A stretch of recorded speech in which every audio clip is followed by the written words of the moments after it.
Good afternoon, YouTube. Live in the building. The superstar of power this past season, ladies and gentlemen, is Paulina Nguyen coming to you live and direct from sunny California. Miss Nguyen, how are you doing tonight?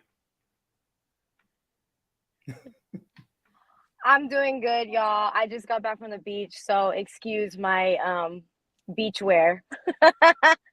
Paulina, I can 100% guarantee you there are a lot of people that are thrilled that you're here fresh off the beach. So you ain't even got to apologize for that. There's a lot of people happy to see you here like that. And so, Awesome. I'm happy to be here. And whenever I have my superstar celebrities come through, I always have to give them the Hollywood greeting that they deserve. So you sit back and you enjoy this Hollywood clap that is deserving of you and your wonderful talents this year. Here we go.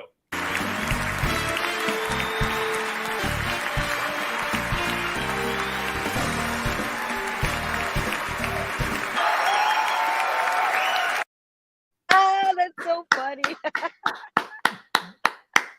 Welcome to the Life Games channel, Miss Paulina. Thank you so much.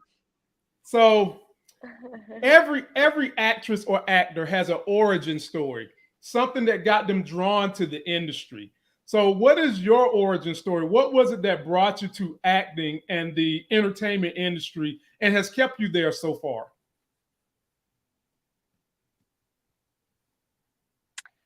You know, as a child, I always loved storytelling. I always loved watching movies and TV. You know, I was an only child for like 10 years before my parents remarried and had kids of their other kids. So I pretty much grew up on my own. And when you're an only child for that many years, you kind of have to find ways to entertain yourself, right? Right. So I played by myself a lot. Using my imagination. I was already acting and not even realizing that I was doing it.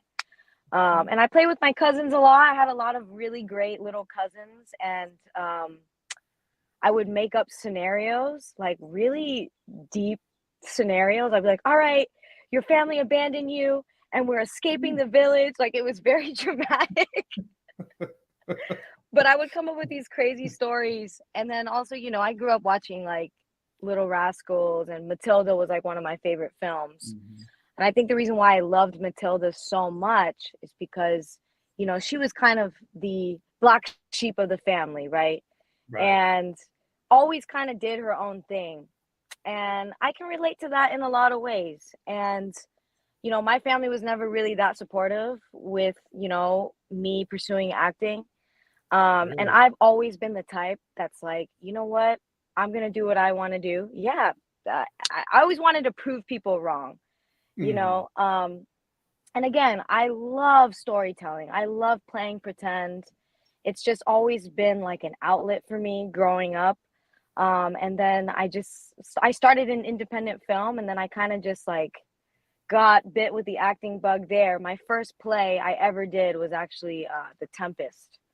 Oh, wow. I don't know if you guys are familiar with Shakespeare. I'm familiar with it. Yeah, I got cast as Caliban. Oh, no, you didn't. Amazing. Yeah. Okay, so do you know Caliban?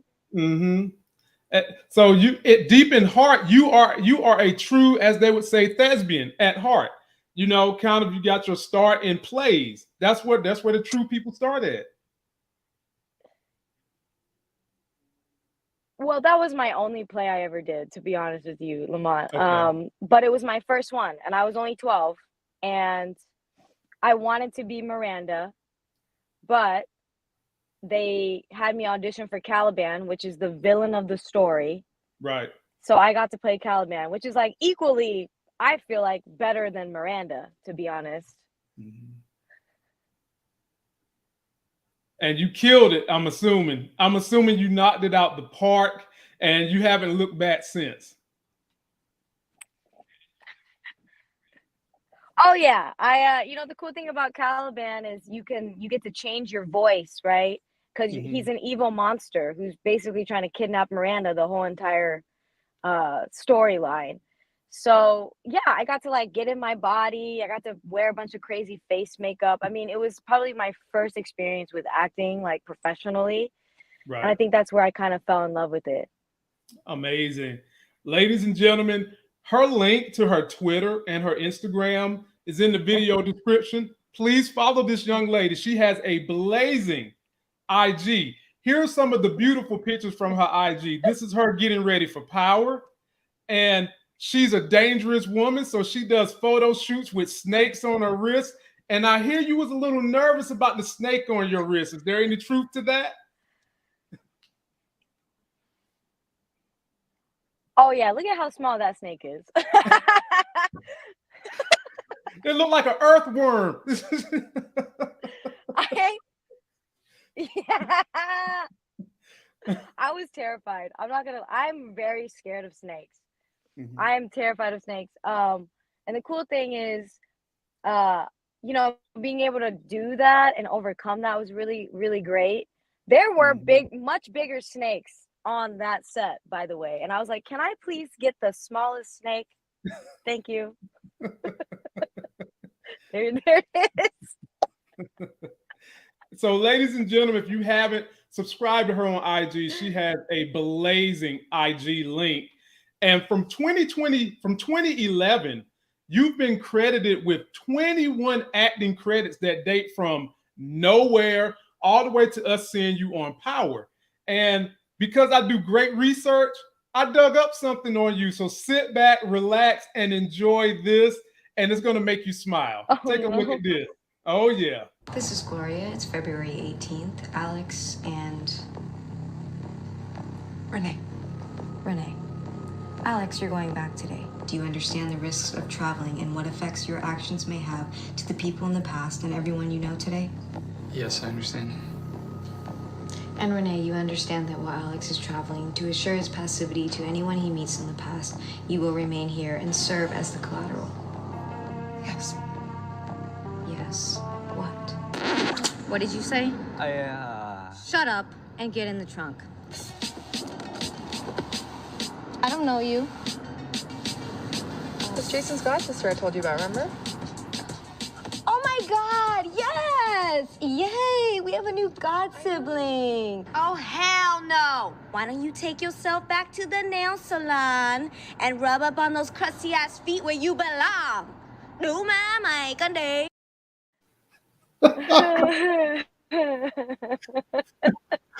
Woo! That was a young Paulina when she was getting the thing together. Talk about those days as you were starting to get your ability going and you were starting to let your talent flourish. Talk to us a little bit about those beginning days. Yeah, sure. I've always been a hustler. So for me, my main goal when I came to LA was I just wanted to be really, really good at my art and my craft, right? Mm-hmm. And Right. in order to do that, I'm not professionally trained. I didn't go to college for acting. Okay. I did one play and I started in indie projects. So when I came to LA, I wanted to work on every single skill, right? So I wanted to work on my comedy. I wanted to work on my drama, my audition technique. So I started studying at all these different places. And I actually started in comedy.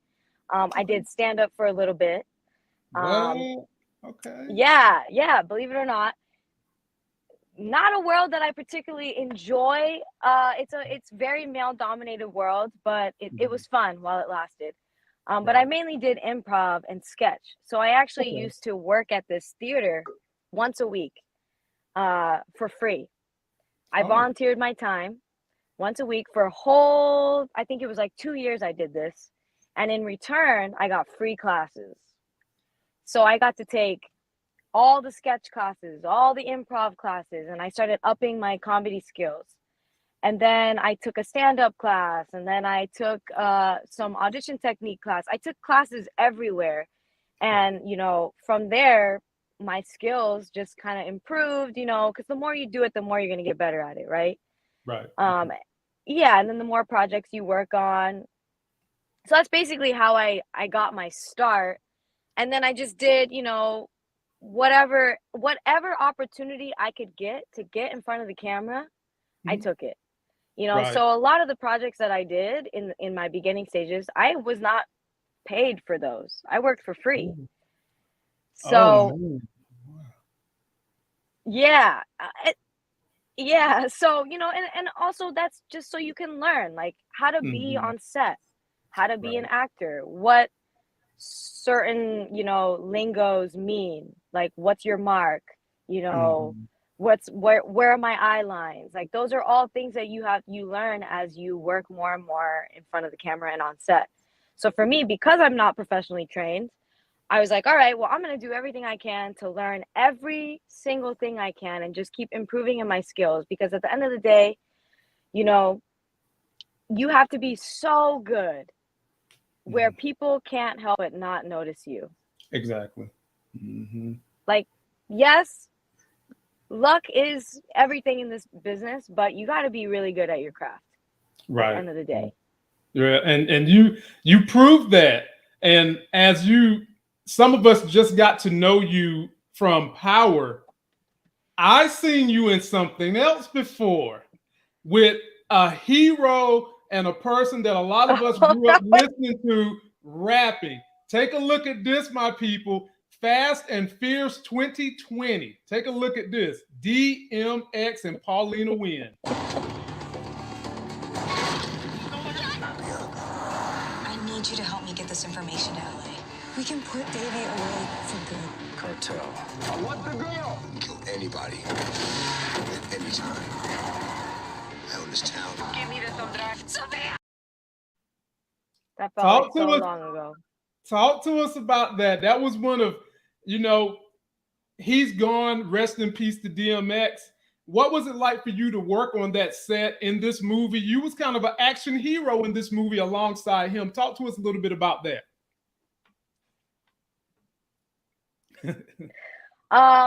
Okay, well, the crazy thing is, you're gonna lose your mind when I tell you this. We shot that movie in 6 days. What? I know. I know. I Hey, know.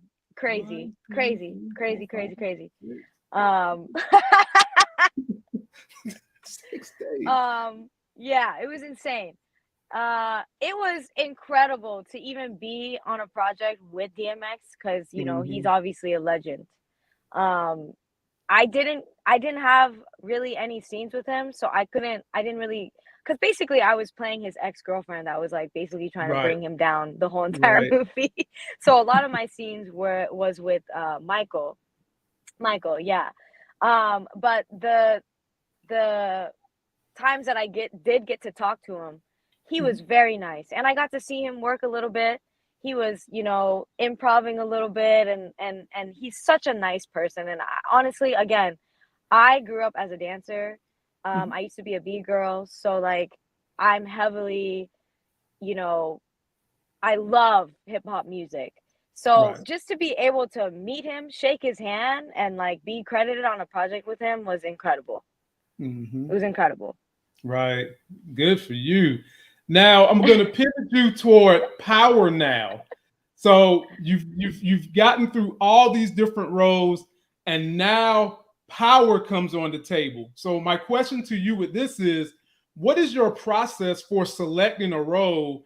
And when you got the call from Power, how long did it take before you started filming?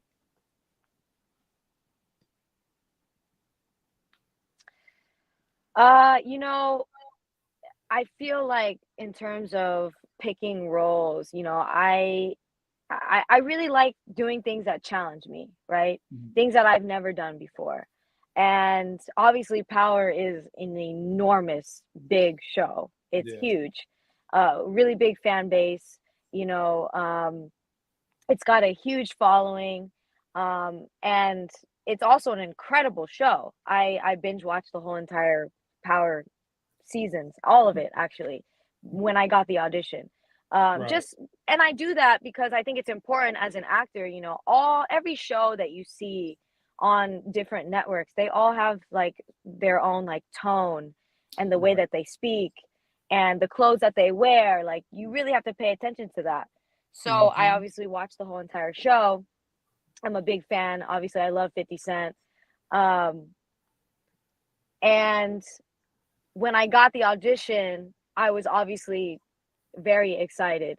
I auditioned. It was the first audition I had ever gotten, actually, last year. My first one of 2021.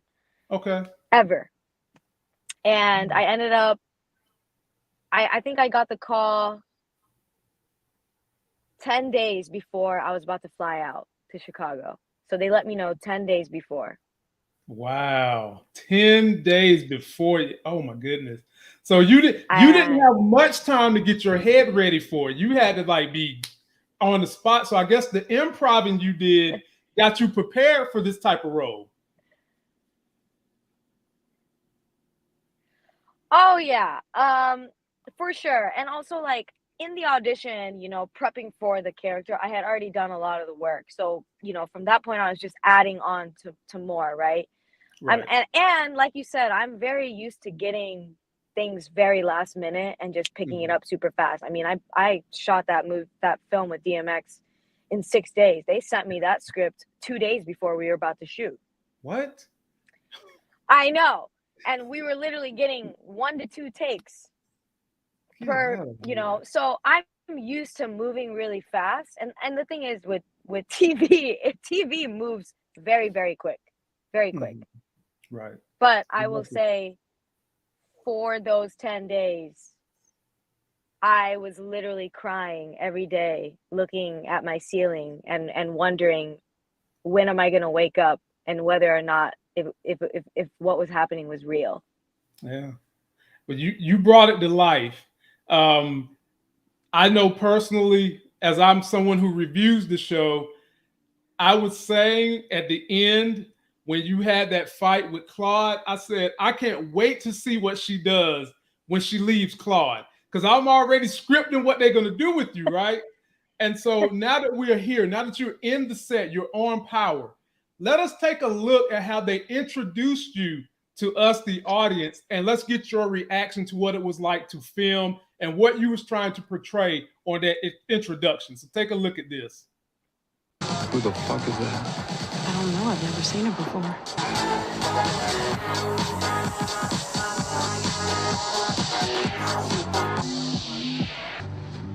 This drug is fucking amazing. I've never tried anything like it. Do you have more? I was saying to myself, is she talking about Dahlia or is she talking about Mai? Which one of the two drugs is amazing? That's what I was trying to figure out.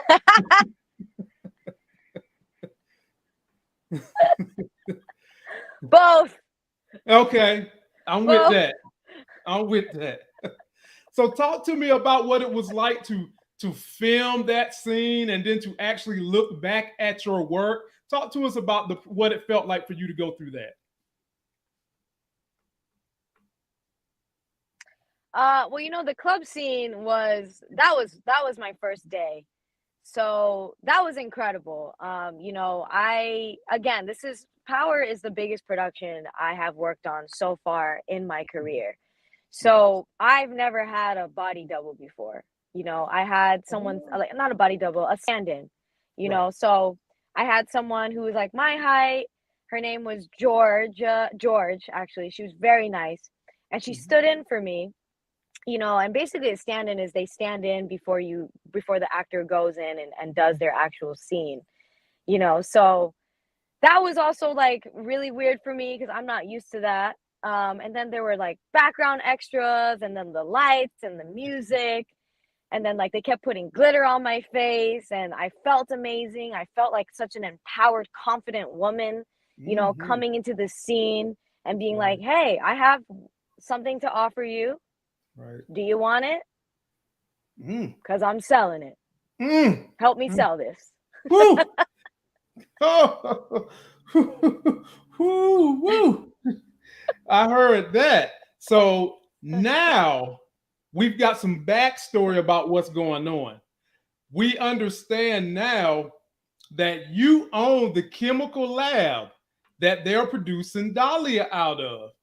But before we get to that point, we had to see your untimely demise. So take a look at this and then walk us through what the process was to go through filming this particular clip. And I'm sad because I wasn't ready for you to go yet. Take a look at this. Our drums of Dahlia were stolen. We have no product. I got reach. This is exactly why you need me. I knew you were a mistake. Mistake. The only thing I was wrong about was thinking you were the best Flynn to get this done. Don't you fucking leave. You're worthless to me now. Get the fuck off me! We're done.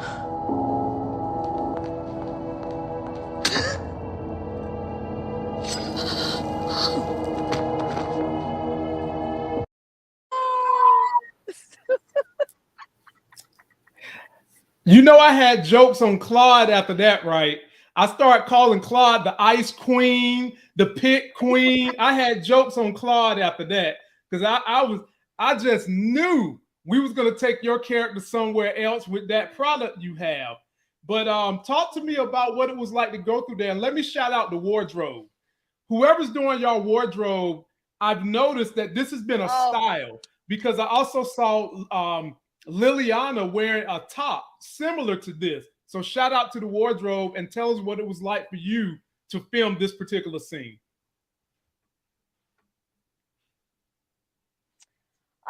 You know, this is my third time dying in a project. Third time's a charm. Right. I guess I die really well. I don't know. But it was a very fun. It was very, I mean, dying on screen is really fun. As sad as it is that I died. They were originally going to like put prosthetics in the back of my head and like make it look really bloody. But they green screened everything. So I didn't get to like put on any crazy makeup or anything, but gotcha. It was fun. You know, they had a stunt guy come in and they showed me how to like properly slap her the right way. So you ain't just use your pimp hand. you had to learn how to properly give her that back. Oh my goodness. I did. Okay. Yeah. Okay. It was good though. It was really fun. It was really fun. And then I think there was like a part at the end where the camera like pans out and it's like a wide and I'm like laying there and like dead, right? Right. So like they're literally like, all right, hold your breath. Hold your breath. And I'm just like, okay. But it was great. I mean, dying is fun on screen. It's fun on screen. Right. Gotcha. So having said those things, now that you're gone and you are the owner of that chemical lab, who's going to get ownership of that lab at this point?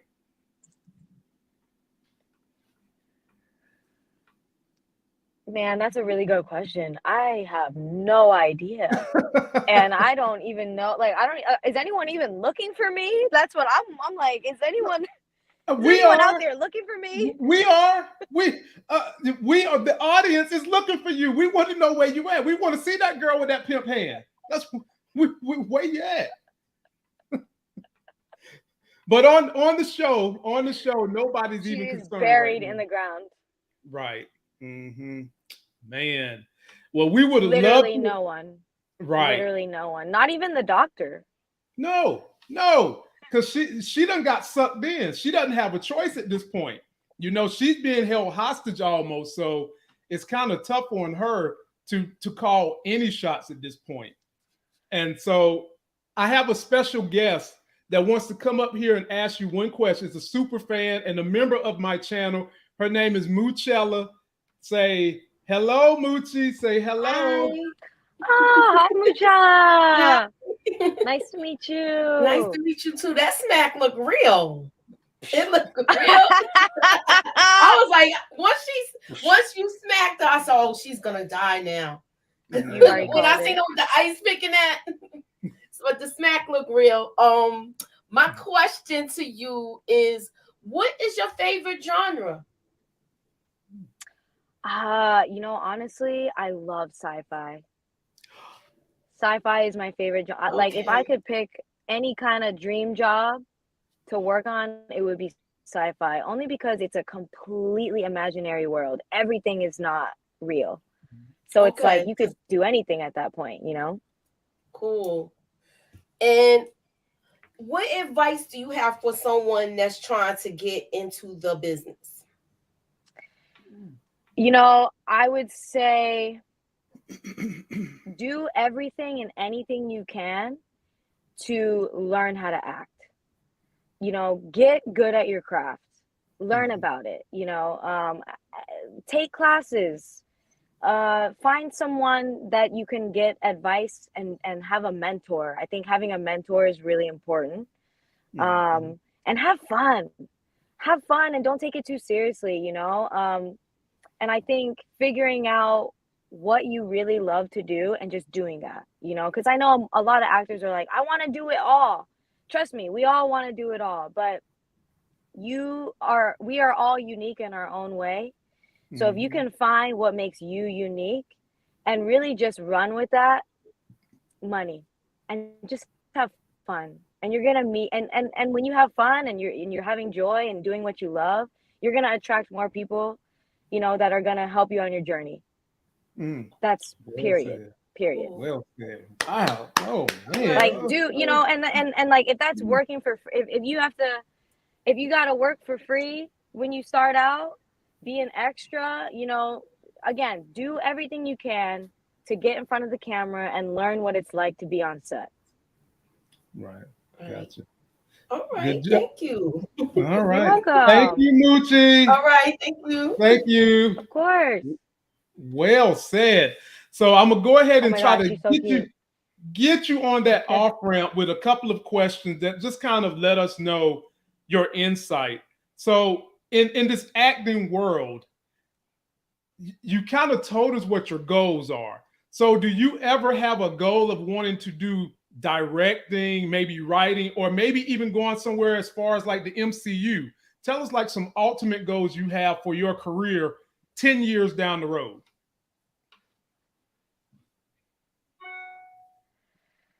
Whew, you know, I actually coach actors from time to time.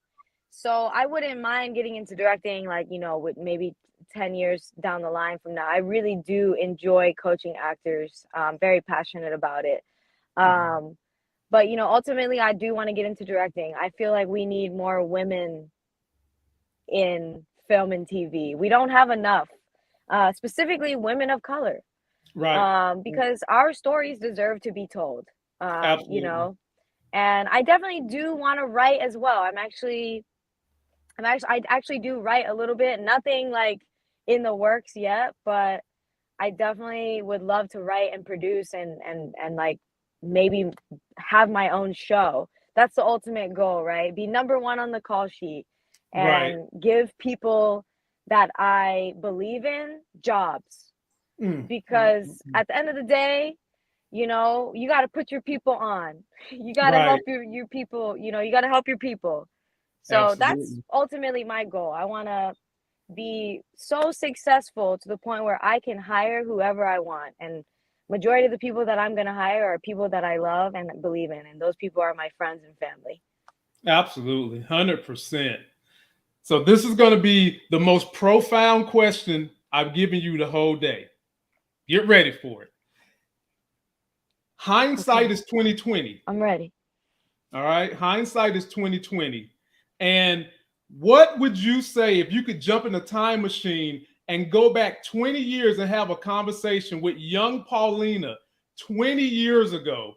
What would you tell her to do to stay on track with who you are right now?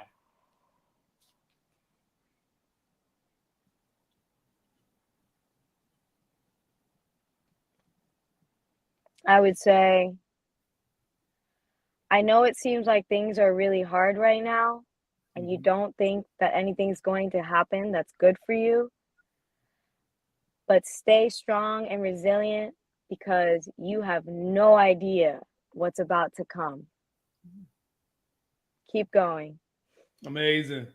Paulina Nguyen, thank you so much. You honestly did not have to give me the time of day. And I am so very grateful that you decided to give me the time of day, even if it's in the car coming from the beach. That's big time. And I'm very grateful. Thank you so much. Oh no, thank you so much for having me. This was so much fun. Honestly, it's a pleasure. I try to distinguish myself as one of the best that can do this interviewing thing as I keep driving. And having said that, I got to give you the Hollywood outro. I can't bring you in without giving you the Hollywood outro as well.